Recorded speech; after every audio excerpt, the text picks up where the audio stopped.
nó từ đang kiểu đây mà nó từ hiện tàu đây chưa để tao mua khổng phi á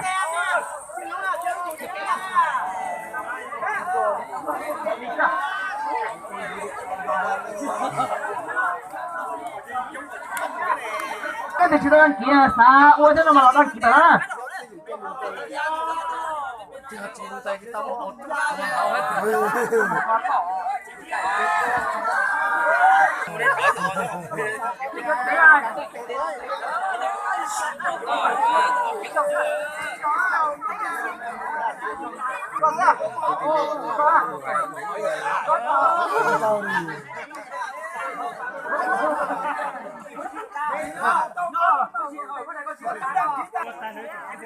phá thiệt không đấy một thay giờ làm đầy ò ra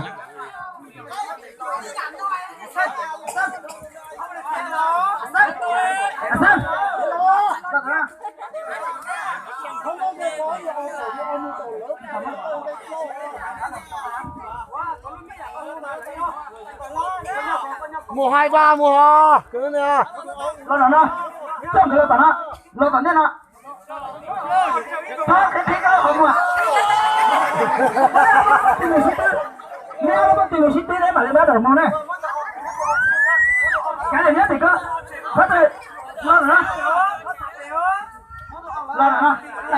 rồi thế nó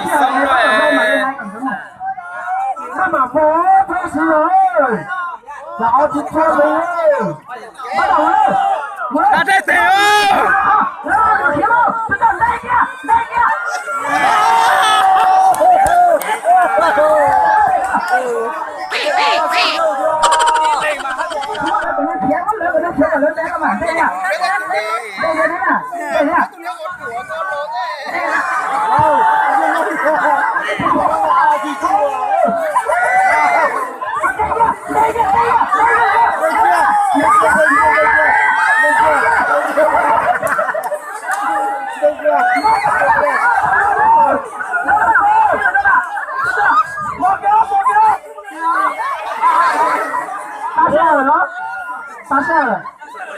ta sẽ ở đây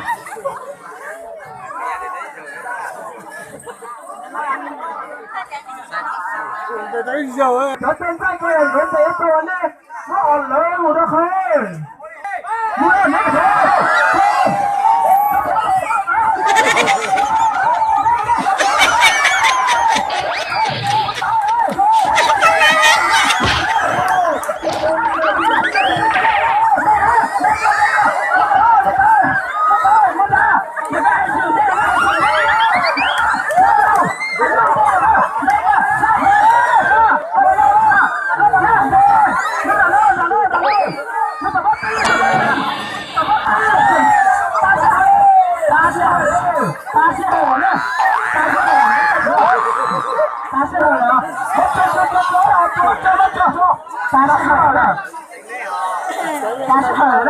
ta sẽ ở đây nước kia đấy kìa nó sao thì nước hàng nè họ nhau từ nước kia đấy thì nhau họ rồi hỏi đấy nếu như của tôi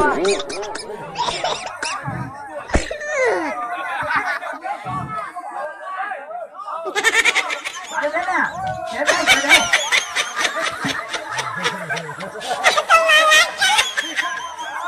đây đây à thôi nên để đi vào đi mới lên sang mùa đi vào sang trả này mới là chưa nữa đây thế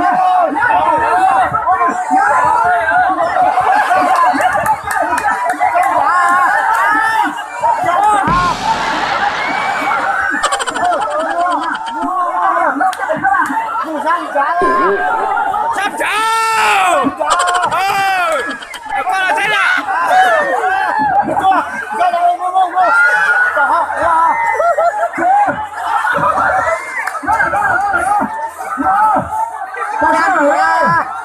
ta sẽ là tôi sẽ chơi đấy tôi phải để tao có chỉ tìm một cái tiền cho tôi con trai mua to rồi đừng có đi sống dậy à tôi chờ đấy tôi một giờ này tôi chơi tôi một giờ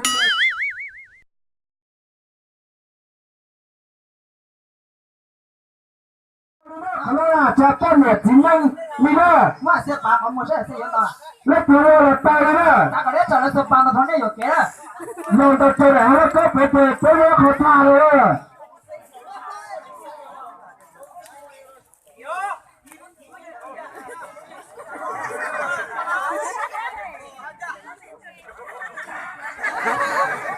Hãy subscribe cho kênh Ghiền Mì Gõ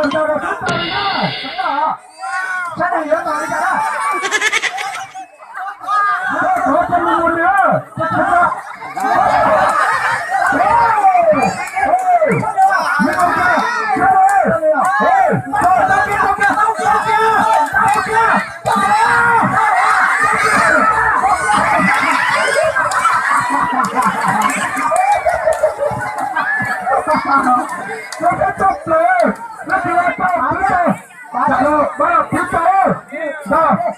bỏ lỡ những video hấp nó chỉ có cho mình kể cả cho mình một người đó. Phải đấy trả đi.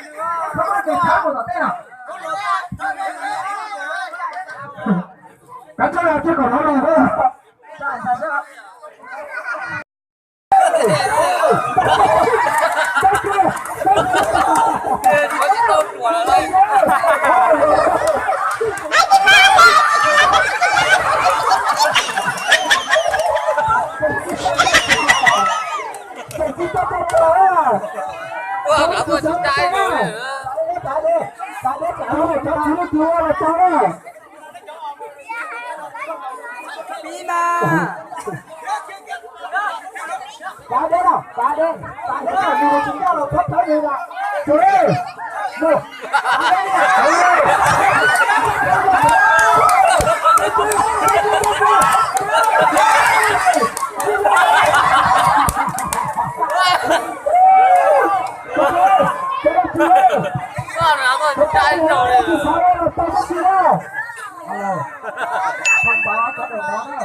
Nếu thấy thì like và subscribe nhé.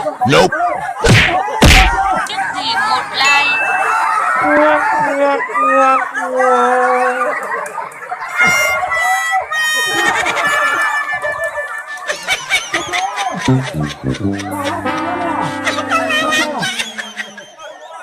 You suck.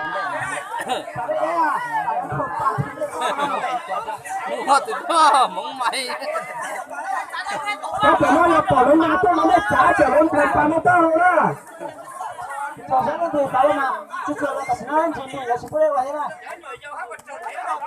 đặt cái nào Chả mà tôi lại tôi này là mùi lấy cỏ teo.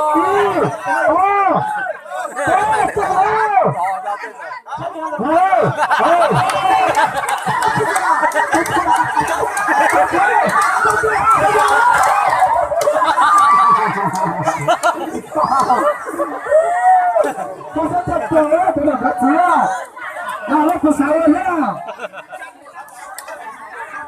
tôi sẽ từ tao mà tôi sẽ cho cả một cả số hàng sao Thật sự tôi sẽ là trả lời mình là tốt tôi sẽ thế nào.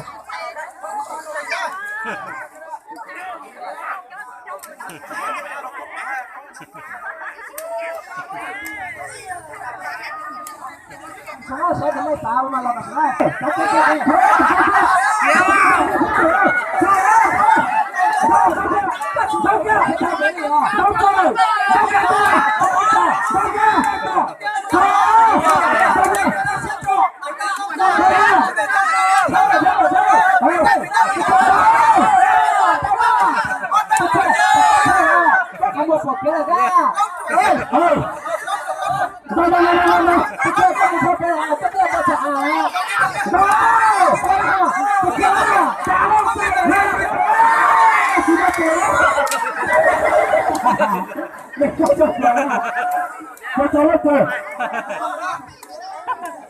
Bắt tay hả?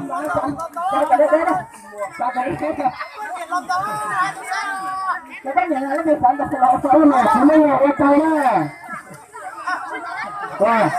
Mama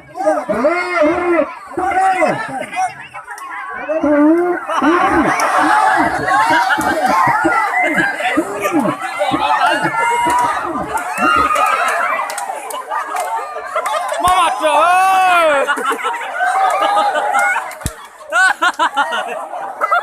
Đến cái chỗ chặt nó đã buộc là cha liền đấy mà. Ê, sao dùng?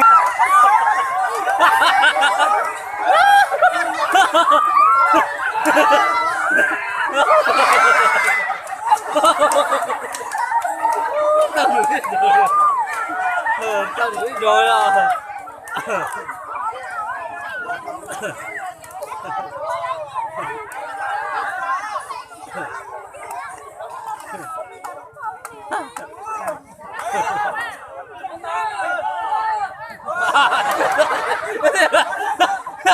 Nó gì sao không có á.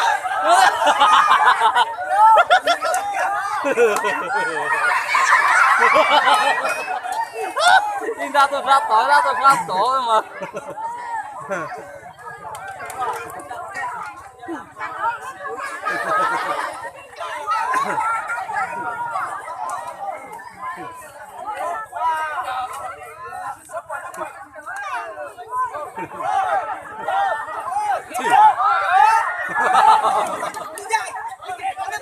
Thôi cái kia là tao tao no mà chơi. Tao tao no. Cái gì tao ngủ ra không bò lọc không ngờ đâu.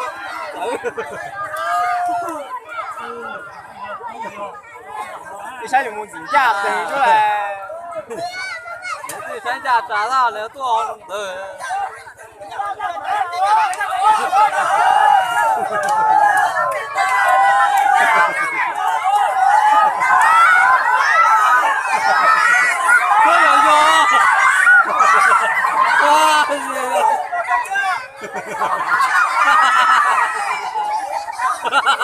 Nửa tí nữa, đi vô xịt tí nữa, vô nó có lợi nhuận tí nữa, vô nó có lợi nhuận tí gấp mười.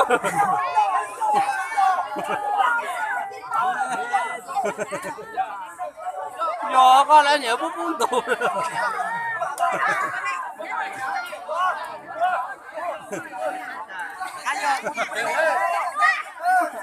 Để tôi á, tôi chưa, tôi phải tôi á. Ôi, tôi.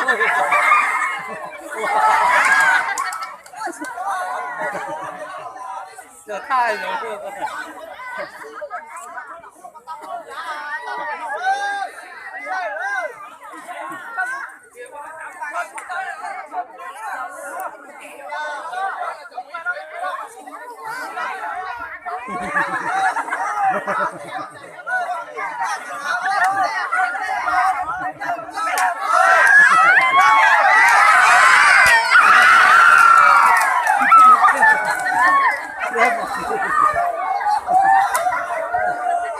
Chơi thôi thế à, tỉnh rồi.